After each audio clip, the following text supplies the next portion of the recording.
வெள்ளத்தால் கடுமையாக பாதிக்கப்பட்டிருக்கக்கூடிய தூத்துக்குடி மாவட்டத்தில் ஸ்ரீவைகுண்டம், புன்னக்காயல் பகுதிகளுடைய நிலவரம் என்ன அப்படிங்கறத இப்ப பார்க்கலாம்.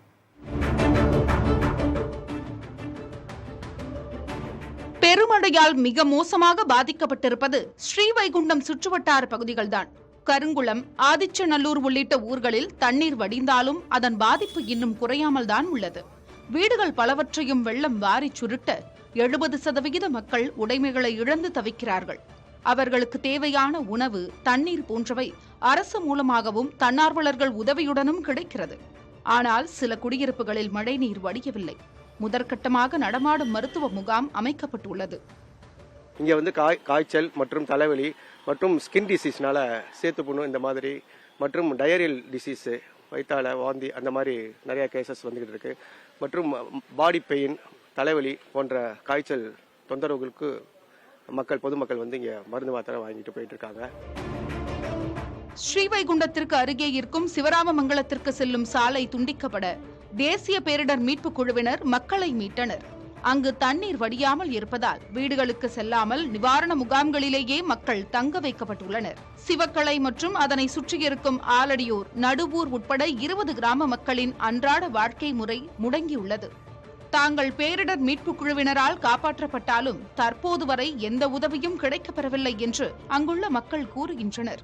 இங்கிருந்து திருச்செந்தூர், நெல்லை, தூத்துக்குடிக்கு செல்லும் பிரதான சாலைகள் துண்டிக்கப்பட்டிருக்கும் சூழலில் தன்னார்வலர்கள் தான் ஆலடியூர் மக்களுக்கு உணவு வழங்குகிறார்கள். எல்லாருமே வெள்ளத்துல தத்தளிச்சிட்டு இருக்காங்க. இப்போ வரைக்கும் வீடு ஒரு 3-4 வீடு இடிஞ்சு போய் இடிஞ்சு. அதாவது எங்க ஊர் பெருங்குளம் ஆலடியூர்ல மட்டும் கிழக்க பாத்தீங்கன்னா உண்டியலூர், உடையடியூர், ஊசடியூர் இது எல்லாமே ஆடு மாடுகள் வீடுகள் மொத்தமா தரமட்டம் ஆயிடுச்சு. ஒரு 20 வருஷம் நாங்க பின்னோக்கி போயிட்டோம். இப்ப கவர்மெண்ட் எங்களுக்கு உரிய நிவாரணமோ ஏதோ வந்து பார்த்து என்ன ஏதுன்னு பார்த்துட்டு எங்களுக்கு ஹெல்ப் பண்ணா நல்லா இருக்கும். இப்ப வரைக்கும் யாரும் கேட்கல சார். புன்னக்காயலில் 3000 குடும்பங்கள் வசிக்க அங்கு 4 நாட்களாகியும் வெள்ள நீர் வடியவில்லை. இதனால் அங்கிருக்கும் மண்டபத்திலேயே மக்கள் தங்கியிருக்கிறார்கள். சாலை மார்க்கமாக ஆத்தூருக்கு செல்லும் ஒரே ஒரு வழியும் துண்டிக்கப்பட்டிருப்பதால் மணப்பாடு உள்ளிட்ட மீனவ கிராமங்களில் இருந்து கடல் வழியாக இந்த மக்களுக்கு உணவு செல்கிறது. அமைச்சர் அனிதா ராதாகிருஷ்ணனும் படகுகள் மூலம் மக்களுக்கு அத்தியாவசிய பொருட்களை அனுப்பி வைக்கிறார்.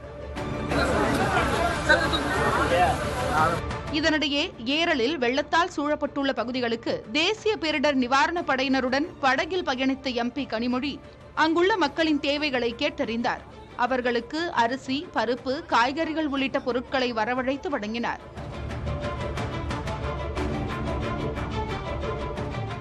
ஏரலை சுற்றியுள்ள பிற பகுதிகளுக்கு இருசக்கர வாகனத்தில் சென்ற கனிமொழி மக்களுக்கு தேவையான உதவி பொருட்களை வழங்கினார்.